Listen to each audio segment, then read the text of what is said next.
Formula 1 returns to Hungary for round 11 of the 2018 season and for the final round of the first half of the season before the only mid-season test at Silverstone in 2 weeks' time, with some teams already looking ahead to that test. BMW brings in the upgrades of both of their teams for this round. However, it looks to have caused chaos in Williams and destroyed the balance of the cars. Both Kvyat and Josh Tiro could hardly keep the car on the track in FP1. The sun was out in FP2 and Ferrari had to bring their own upgrades to keep Sebastian Vettel's slim championship hopes alive, but even the team admit that even they have no idea how Vettel's kept his car in championship contention for this long currently. Haas also looking in a dire state with the new BMW upgrades that look to have the same negative effect on the Haas as the Williams, with both Lance Stroll and Mick Schumacher's best times in practice way off the pace, and neither drivers looking in contention for points come race day. And come practice 3, things were just going from worse to worse for Williams, as they could still not figure out what was going wrong with their car at the rear end, with the balances absolutely destroyed. Around the same corners in FP1, Josh Taylor would spin and damage the left side of his car, front and rear suspensions. Toyota also come to this race once again with some new upgrades and hope to reignite Lewis Hamilton's championship charge, because ever since his win at Azerbaijan, results have been rather lackluster for the 2008 champion. The two usual suspects lining up on the back row of the grid. Carl Sainz, slowest of the drivers in qualifying, with Carl Majorda starting from 19th. Matsushita was disappointed to only line up in 18th in the Sauber, and even more so to be behind the leading Toro Rosso Honda of Pierre Gasly. Haas's diabolical weekend would continue to qualifying, with Mick Schumacher getting knocked out in Q1 and Lance Stroll not going much further. Kvyat could only line up 14th despite Toyota's upgrades, and the misfortune of others allowed Ria Haryanto to start from 13th, one place out of the points for McLaren. Two drivers who are most likely going to be teammates next season complete the 5th row of the grid, with Charles Leclerc and Sebastian Vettel separated by only 1/10 of a second. Adrian Sutil gets his first top 10 of the season and starts from P10, with Pascal Wehrlein starting from 9th for Mercedes. Daniil Kvyat could only manage 8th in qualifying on a track which should suit the Red Bulls, Josh Taylor managing to keep his car on the track in Q3 to line up in 7th. Nico Hülkenberg once again makes it both Renaults inside the top 10, starting from 6th, and Robbie Kubica starts from 5th as the lead of the BMW Williams. Ricciardo gets his first second row start in a very long time, lining up in 4th alongside championship leader and 2-time world champion Fernando Alonso. That's left the front row to be decided by Lewis Hamilton with his upgraded Toyota, and Max Verstappen, who takes his first ever pole position in the UniONE career, 3/10 clear of the 2008 champion. Hey guys, Tara here. Welcome back to the F1 2018 UniONE career, this time round 11 for the Hungarian Grand Prix, the final round of the first part of the season before the mid-season break that's coming up soon. And now Max Verstappen taking his first ever pole position on a track which suits the Red Bull car, and he was dominant in qualifying over 3/10 clear of Hamilton, so surely he will be one of the favourites going into the race to take his first ever race victory. As we get a nice panning shot here of all the cars coming through now into the second sector. Also now we've got Daniil Ricciardo. I can't even remember the last time he started on the second row of the grid. It must have been back in 2014 sometime. And with the Renault's upgrades looking better and better each race, it could be in a contention for maybe even a podium if he gets lucky. Also Ria Haryanto starting from P13 due to the misfortune of others, with Kvyat and the two Haas being pretty diabolical in qualifying, so good Haryanto may even squeeze a point or two come the end of the race. And now we're starting from P7 now, behind Nico Hülkenberg in the running, but ahead of Kvyat. Once again, just bottling it in qualifying since Verstappen dominated the timesheets in Q3, so the pace is there for all the Red Bulls, so better to see Kvyat make one of his famed for this season charges back through the grid. And just waiting for the back row of the car to line up the two Toro Rossos and that on the back. Now coming to the 5 red lights for the start of the Hungarian Grand Prix. Lights out and away we go. Can we get a good start now from P7? So pretty mediocre qualifying for us, but still going to be in the mid pack now. Can tell me going, what was that, 3 wide now? Actually going almost 5 wide, coming down into 10 wide. That's something you never see, especially here at Hungary. They're trying to go for a down now around the outside of the Renault there. If Nico Hülkenberg trying to keep it around the outside of the German. He has the racing line though, and that's going to be a drag race down into turn 2, trying to keep on nose on the inside line, but it's like, oh, just going to get once again sharing those to the inside line. Now you've got Kvyat going to try and stick it out around the outside. Now we've got Daniil Ricciardo, actually going to start by side now with Fernando Alonso, going to keep his nose on the inside line, almost contact there between the two of them.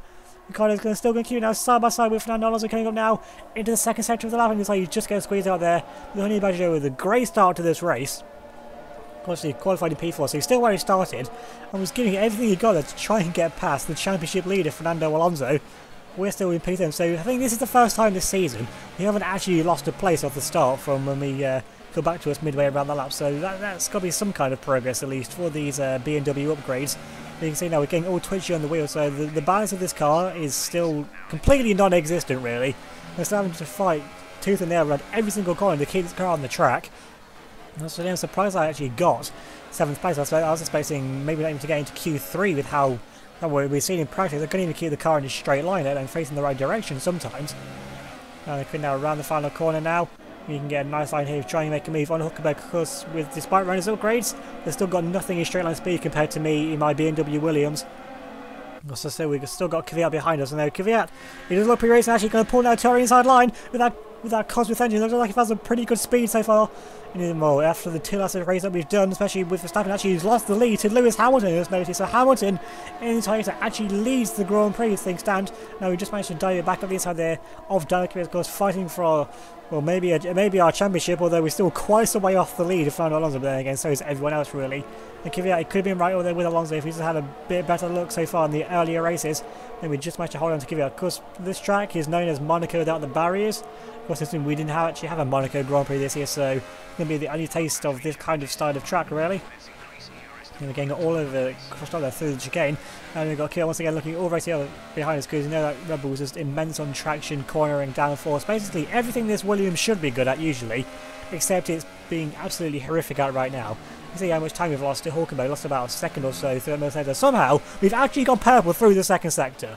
I have no idea how I've done that, because anyone in front of me, I would expect, actually, you've seen Hulk pull away from me. I have no idea how I've gone fastest there through the second sector. Surely something must be wrong there with the timing, if that's the case.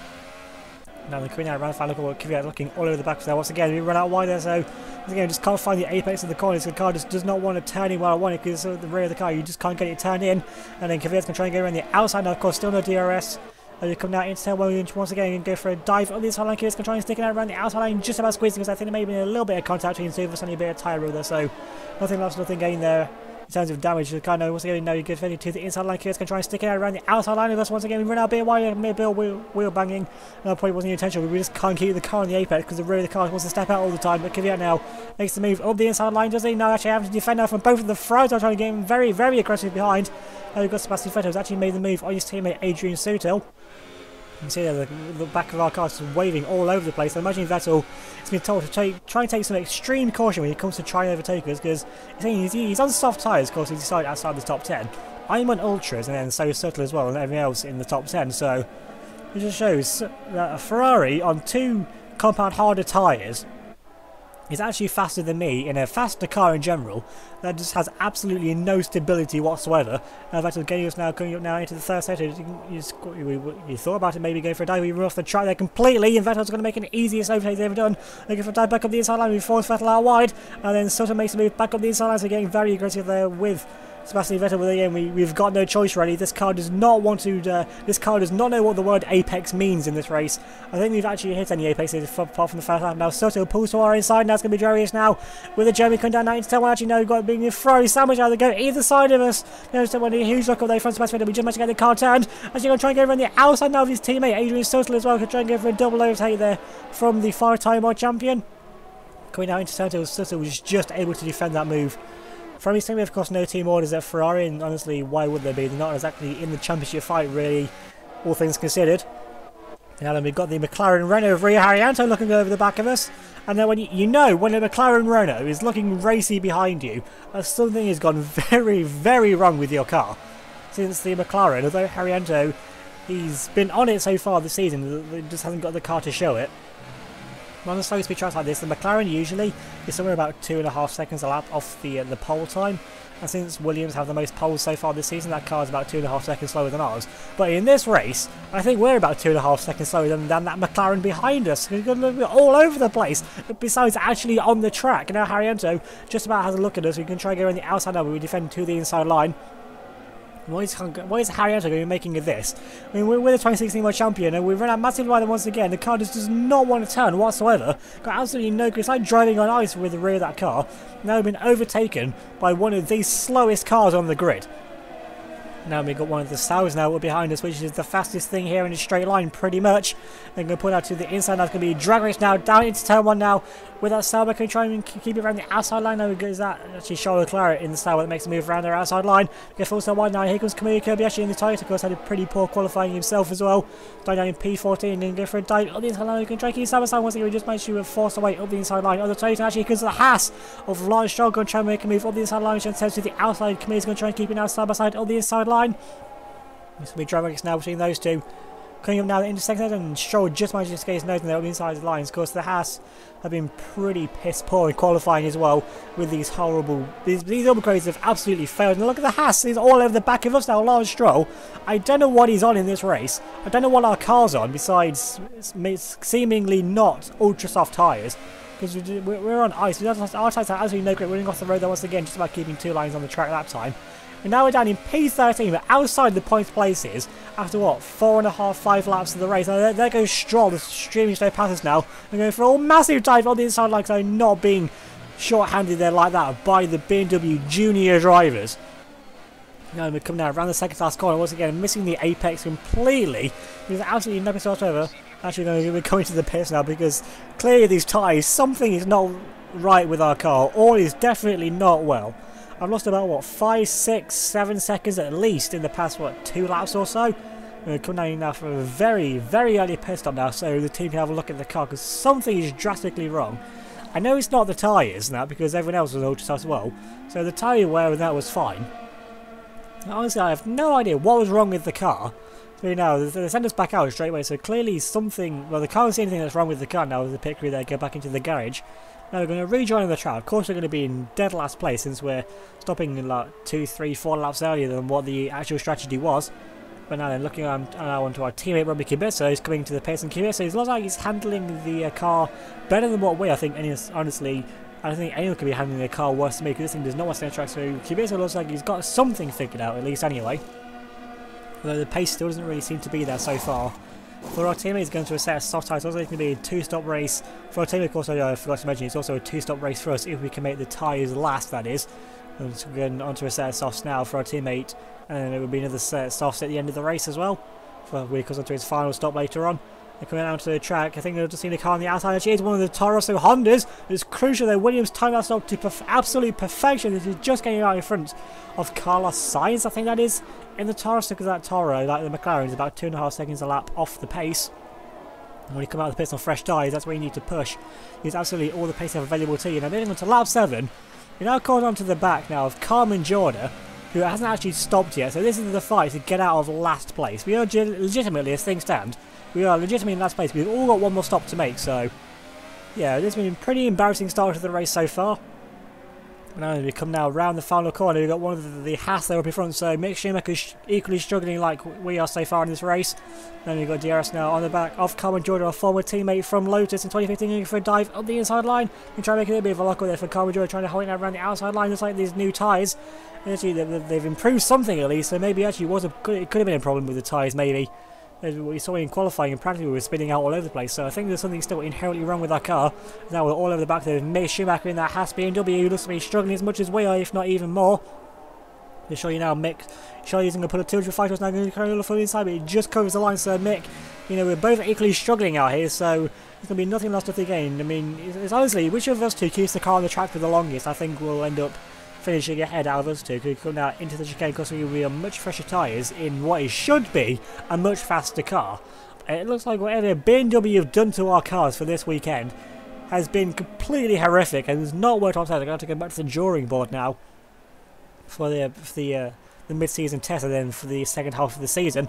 We're gaining in the solution now on the back of Mick Schumacher. Finally could get very close to the gearbox there of Shumi, but just about managing to avoid him.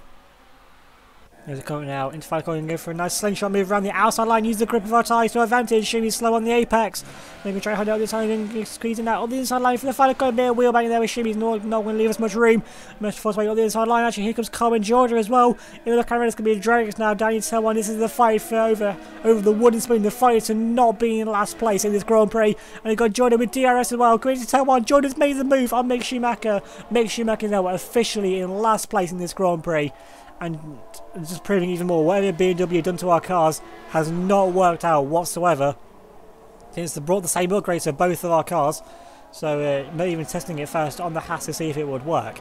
Now moving a bit further on, looking a bit further up front now, we've got the Red Bull here, Daniil Kvyat. Look at that, this is the entire lead pack of cars. You can see all of them are here in the same camera shot, so things are still being pretty close, even this far into the race, about 10 or so laps. So not getting a lot of field spread so far. Now we've got Kvyat now in the DRS now on the back of this Renault in front of him. He's getting quite a bit here in the DRS. The Renault going to go defensive to the inside line, and now we've got Kvyat going to try holding out around the outside line, actually on a set of medium, so Red Bull possibly trying a one-stop here with Daniil Kvyat now to send one set of mediums, which will go to the end of the race. There you go, Kvyat now with another by DRS, going to try it on the inside line here of the Renault. I actually think that's the Renault of Daniil Ricciardo. Going to try holding around the outside line, just about keeping his nose in it looks. They're going to keep it side by side here with Daniil Kvyat. And then going to be side by side still with the Russian going for a massive dive around the outside and a brilliant move from the Honey Badger. Of course, he is under pressure to perform since he's on quite a few less points than his teammate Nico Hulkenberg, albeit the last race actually was the race before in Silverstone, where he had a DNF from looking to be quite faster than Hulkenberg in that race as well. So the points don't tell the entire story, but it's what you get judged on really by the Gatsby team. It's always the first person you get compared to. Of course, this fight here with Red Bull is going to get pretty personal since back in 2015, Ricciardo was dropped from the Red Bull team, from the main Red Bull team, back to Toro Rosso in favour of Daniil Kvyat. And of course, in the end, you got the Red Bull Renault relationships, which completely just annihilated 2016. Actually, it's a puncture there for Kvyat. It's got a puncture there on the front left. So once again, Kvyat having absolutely no luck whatsoever. From last race, where Red Bull put off a masterclass one-stop to give Kvyat the race win there. Looks like the one stop could have paid off handsomely here once again. And he's coming now with a puncture there. And can Kvyat's season just get any worse for him, honestly? Now then, Kvyat's in his pit box for his tyre change. And what tyres he gone on to there? Can't quite see. He's actually said the purple tyres are the ultra soft, so it looks like Red Bull didn't actually have many more medium tyres left, so they put the faith in a strategy which wasn't even thought of since they only had one set of medium. So they're planning on going for what was the initial two stops. So you can come back out now into turn one ahead of the McLaren there of Common Jordan, I think that was. Now then, moving on to lap 13, so not far off the halfway point now of this race. We've caught up to Carlos Sainz now in that Toro Rosso Honda, who's on soft tyres trying to start the race. So it's on 13 lap old tyres now, and we're on, what's that, 10 lap old tyres, so we've not been much in the wide difference now between us now as we come now into the chicane, of course, nowhere through here. We're going to be able to make a move on Carlos Sainz, using all of the cones we're kind of available to us to try and keep the car facing a straight line, try and minimise corners as well, just try and straight line as much as we can. And of course, the less distance we cover, the quicker you'll go, in effect, that is anyway. And then 3SS now getting a nice run here though on Carlos Sainz. And then Sainz is going to go defensive to the inside line. Of course, me and him have history here from last season when Sainz is barging you off the track and then ultimately got disqualified from the Grand Prix. So now we're at the inside line this time, and we're going to leave Sainz space on the inside line. We'll force him out a little bit though into the corner. So harsh but fair really from us, but at least we let Sainz stay on the track, unlike what he did to us last season. And up front you've got the Ferrari now gaining on the back of the Ferrari B team car. And then in the DRS now, is this Adrian Sutil? I can't quite see from this camera angle. Indeed it is Sutil. Going now into tail, going to try to move around the outside of the attitude, a bit of a lock up there though. From the German, going to keep it side by side. We're going to make a nice move around the outside. He's on the set of mediums as well, so Sutil's also trying on one stop there. So it looks like randomly thought of a strategy. It looks like it might actually end up paying off, because Batashita there was easy prey there. Of course, he's also on now 14 lap old tyres that he started the race on. Soto's already pulling away, so the medium tyres don't actually look to be all that bad. All things considered, all these people now trying the unorthodox one stop might actually end up being pretty high up come the end of the race in the standings. You'll have to have a look and see in the after another 20 laps of this race. But now then, we need to make a crucial move here past Matsushita fairly quickly. But you know, Matsushita, he'll fight absolutely everyone that comes towards him. He's not afraid of me. Actually, I'm a 2016 world champion, and he's just going to fight me like every other person on the grid. And we're getting a match on here, so these tyres definitely seem to have fixed our car for the time being, at least. Anyway, just darting all over. Actually, a huge lock though from Matsushita, just about keeps on the track. Though he runs that wild corner exit. Now then, coming now around the second last corner, running out massively wide, so it looks like something's gone wrong with our car once again, because it looks like we've got, it's a slight fix at least. Not the ultimate fix, because it's still missing the apexes completely. Now then, Carlos Sainz is actually now up behind Matsushita, but there's no way that this Toro Rosso Honda is going to be able to make an overtake. And look, Matsushita's actually pulling away. Of course, they both have DRS in the back of us, and you'd think Sainz with a double slipstream will be going faster, but it just shows the lack of power in that Honda engine. Of course, then you've got Daniil Kvyat actually catching up behind as well, so that could get fairly interesting between the two of them. And now looking from one Sauber now to the other. Got Charles Leclerc. This will be when all of the actual one-stoppers, the ones who started on the soft tyres, should be coming to the pits. Looks like you got one of the Haas going in behind there, and there's another car. I think that might be Kobayashi. And these all should be going on to a set of the medium tyres now, as Sauber have the pit box this race, and it is indeed a set of medium tyres for Charles Leclerc. And whereabouts is he going to come out on the track? Is he going to be any cleaner? Is he going to have any traffic? It's like there's the Toyotas actually jumped the Haas in the stop. Also Haas, weekend just goes from bad to worse, and Massachusetts joins on the track just in front, crucially, of Haryanto. So once again, the pit stop just playing out to perfection. When it matters for the teams, is playing against how just in front of the really slow cars. And he got about enough further back. Got Daniil Kvyat now. He's actually caught onto the back of us now. Of course, he's on much fresher tyres than what we are. Much faster tyres as well. 2 compound softer tyres than us. Now he's all over the back of us now. And of course, this is a fight position. Because you both got one more shot to make. Kvyat's going to try and get around the outside line. You're going to squeeze him. You're going to try and hold him around the outside line. You're going for a massive dive on the inside line. Because I'm not getting up to position to Kvyat if I can help it. Because me and him now, Kvyat, he would have had us beat normally. And now moving a bit further on, because we have got one more stop to make, so this is all we're running out off the track now. So it looks like our car is now returning. We're trying to give a dive inside line. Kvyat has just got the line covered there around the outside line. He's already put with after one corner. Kvyat's already left us about half a second. Once again, running out once again. You can see the rear of the cars is sliding all over the track. You have absolutely no stability in the rear tyres. Honestly, I think the car was just staying on the track before because with the grip of the tyres. Now they're getting in with the DRS logo. We got being gained on so much by the Toyota. That Toyota, we know it's nipping in a straight line.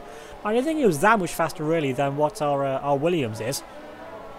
Now with another by DRS now, what can Lewis Hamilton do now coming into turn 2? Is he going for a dive up the inside line? No, he's not, but we run out wide, so we could even just invite him up the inside line there.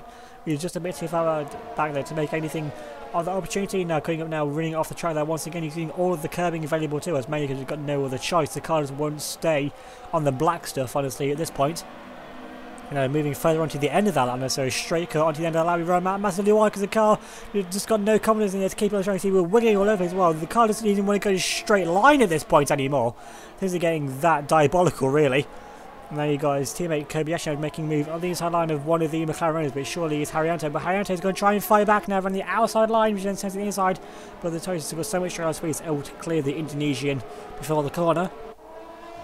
Then just like you got Daniil Kvyat behind them. I imagine Kvyat's going to be passed fairly quickly, and then they can catch up to the Sauber of Charles Leclerc. I think that is in front of Could be Massachusetts. I'm not too sure. Moving now on to lap 20.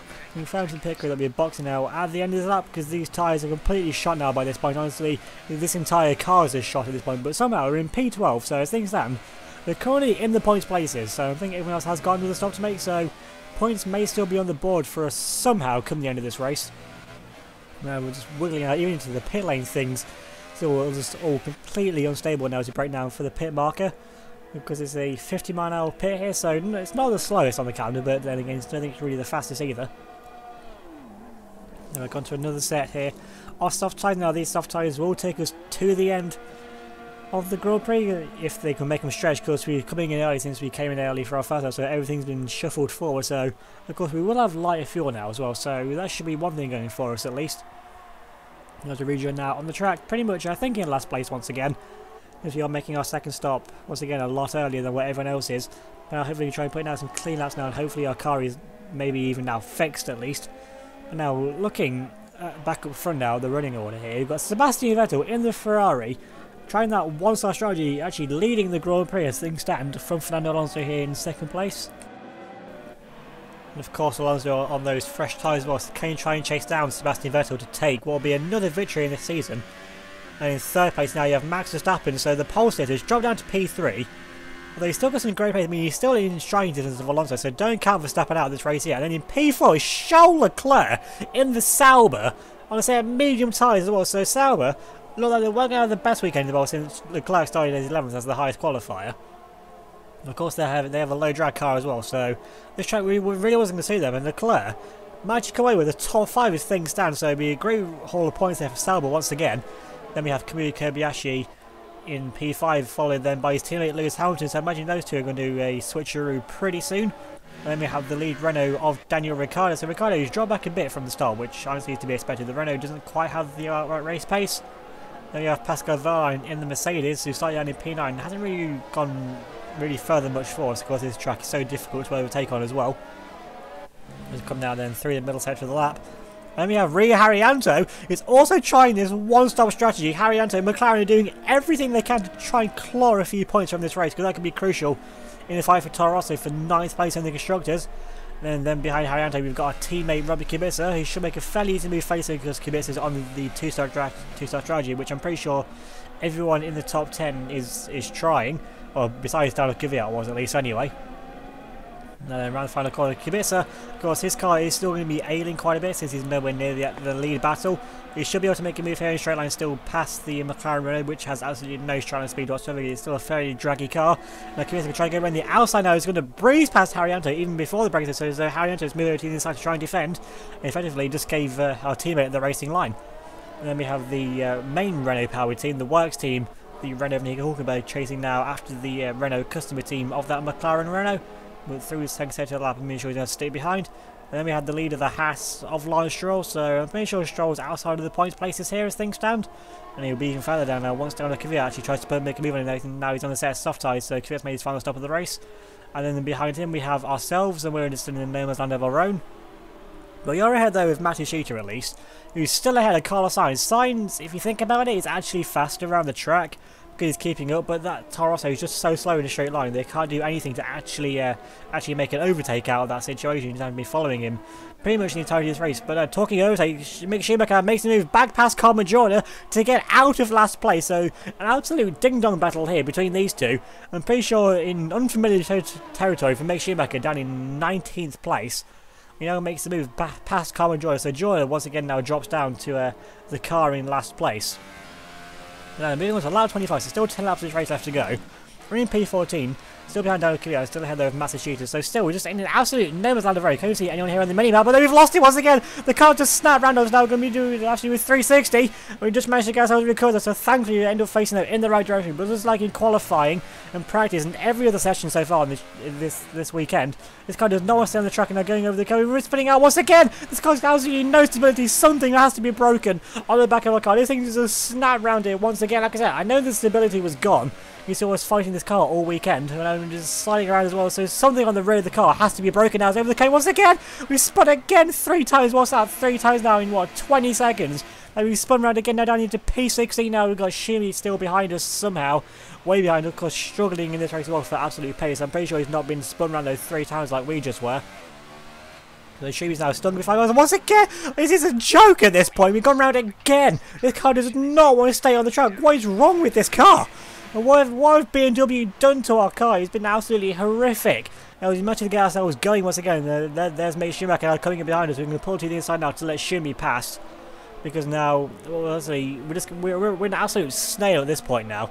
Because we're down now in 19th place. We've got Carmen Jordan now as the only car that's now getting once again another huge slide. Something on the rear of this car is absolutely just shot at this point. Because the tyres, we've still got 10 hours race, so the tyres are still perfectly fresh. So I don't know what's going on. We're wiggling out once again. We're around the final corner. We're now taken by Carmen Jordan. Now we're absolutely down in last place. Guys, there's no point me being out here on the track anymore. I'm in last place. The car is completely undrivable. And the leaders are going to be coming up soon. And I'm just going to ruin their races if you leave me out here for much longer. Okay, understood. Box this lap. We're going to retire the car. Well, and that's never the way you want to end the race. We're now moving on to the end of that lap now. We're coming now into the pit lane now. We're going to have to box now to retire the car. Honestly, it might end actually being for the best. Like I said on the team radio, I can't keep the car on the track. This car does not want to go in the forward direction, and I do not want to take out any of the leaders. And come now into the pit box. There we've got Arif there on our tyres now. They're going to be jacking the car up there, because this is something you never see. Honestly, something you never really want to see. Retiring a race before you finish, especially with horrific car handling issues like we have. Especially, well, this car, honestly, it has no handling. It was that bad, especially Mick Schumacher as well, down in what is now 3rd from last place, because we're now out the Grand Prix. So we're going to have to watch the rest of this race here on the TV screen. So going to be an interesting way to actually watch the end of the race. Although now we're still back in the pit lane, and that's it for our Grand Prix. Although the rest of the race will still be happening out on track. And then looking back now at the main action now, we've still got the 2 Toyotas here, line and stern. And then we've still got Lewis Hamilton here, stuck up behind Kamui Kobayashi. Imagine Kobayashi, I'm surprised honestly, he's not been given the call yet to let Hamilton through. But Hamilton now with the DRS now going to be gaining though on the back of his teammate Kvyat coming down now into turn 1. Is he close to try to make a move on the inside? Not quite. And honestly, actually though, if Kvyat has been given the call to let him through, he can't do it anyway because you've got Daniil Ricciardo, then Pascal Wehrlein right behind. And honestly, there's not enough of a gap to do the switch because that would just allow the two cars behind to close, and that would just lose even more points for Toyota, because wherever these two finish, they finish where they are, swap around, or doesn't matter. They'll still finish in the same position they are and get the same amount of points for the team, but it's for the Drivers' Championship that Kvyat is really not in, and Hamilton, well, honestly, we all have a slim chance, although mine's taking a massive hit now at this point. Now moving now up to the battle now for the lead of the race. Fernando Alonso and now Max Verstappen have finally caught onto the back though of Seb Vettel. It's been a valiant effort for Seb, but still, he's in the lead of the race, and with this track being so hard to overtake, Seb could actually still hold on to take his first victory here. He's of course these two. He came close back in Silverstone, but came within literal centimetres of winning his first Grand Prix of the season. So he's not going to let this one go easily. Of course, he's also a 5-time champion. Alonso is also a 2-time champion. So both of these two drivers are going to know their way around this Hungarian Grand Prix, and they know their way around battling each other on. Then you got Max Verstappen, the younger, never won a Grand Prix yet. And sure, he's going to be hungry here. I mean, he dominated qualifying, but the Rebel doesn't look like it's had quite the pace. Alonso somewhere at least has managed to get past. And Alonso with the DRS now on the back of Sebastian Vettel. Vettel, what's he going to do? He's going to get to the inside line. He defends. Looking now into one. There's a bit of a lock up there from Vettel. Vettel's bold here. Tries to come back in, but Alonso forces his way up the inside line. That's going to be side by side now with the two of them. Now you've got Max Verstappen also right behind, looking to try and go with Fernando Alonso. Coming down into 30th. He's going to try and go another huge lock up. So his tyres have finished out at this point. I mean, the one-stop strategy was risky enough. He's going to try and get from the outside, which then turns to the inside. He make the move stick there on the inside line. Going to be side by side still. The Dutchman and the German and Verstappen manages to make the move now up into second place. But Vettel there, what a valiant effort after, say, late braking. Once again, just trying absolutely everything to keep the lead. But on the one stop, those tyres now has to be absolutely baked now. Honestly, about as baked as mine were from just constantly spinning out all the time. Now then, moving on to the final lap now of the Grand Prix. Verstappen, he's all over the back of Fernando Alonso, but I don't see anywhere that he can try and possibly make a move on the Spaniard. I mean, he's going to be so hungry for his first victory. Honestly, it should have come in this race. He's had brilliant pace all weekend long, but Alonso just at some point has managed to get the jump on the young Dutchman. But now they're coming now round the final corner, and nothing's going to go wrong for either of these two. Now coming up to the finish line, Fernando Alonso wins the Hungarian Grand Prix to extend his already massive championship lead, in Verstappen there comes home in second place. But honestly, a great showing there from the Dutchman, showing what pace he does have. And that victory, it will come for Verstappen, and honestly, I'm pretty sure that victory will come, honestly, before the end of the season, and Vettel there in P3. A great podium, honestly. Starting down 11th, the victory was possible, but it was still a valiant effort none the least. But Toto Wolff there looks very happy with Alonso driving, honestly, why wouldn't he? A victory there from P3 on the grid, and managed to get past the young Dutchman Verstappen, which is a feat in itself, quite honestly, sometimes. Now we've got Pascal Wehrlein, of course, across the line in P7, so once again Wehrlein not having the best of races in the world. And then Fernando Alonso takes what is now his 4th victory of this 2018 season. Of course, on the track, that was also his first victory back in 2003 with Renault, of course, in a race there where he famously lapped the Ferrari of Michael Schumacher. Taking a look at the race results, Alonso would take the victory by half a second from Max Verstappen, with Vettel riding off the podium in 3rd. And quite some guy down to Charles Leclerc, comes in P4, great result for the Monaco driver, ahead of Kvyat, who does in the end finish ahead of Lewis Hamilton. So with how close Ricciardo and actually Kvyat, with Wehrlein actually got ahead there of Ricciardo. That's something you must got a bit confused there by the points table, because I thought Ricciardo was still ahead. But either way though, so there's just no way that they could have done the switch. And our teammate Kvyat faces down in P9, so yeah, back to the drawing board for BMW before the next race out.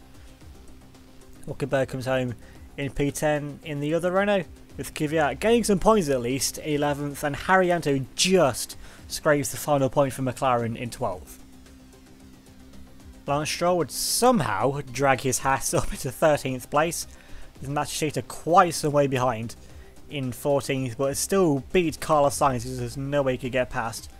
And then Mick Schumacher finished as the last car on the lead lap, with Colin Jordan 1 lap down, and it was me, Suttle and Gasly actually retired from the race, so I wasn't actually even first out of the race, but honestly, with my car handling like that, like it was all race, Honestly, it was only a matter of time before something drastic like that actually went horribly wrong.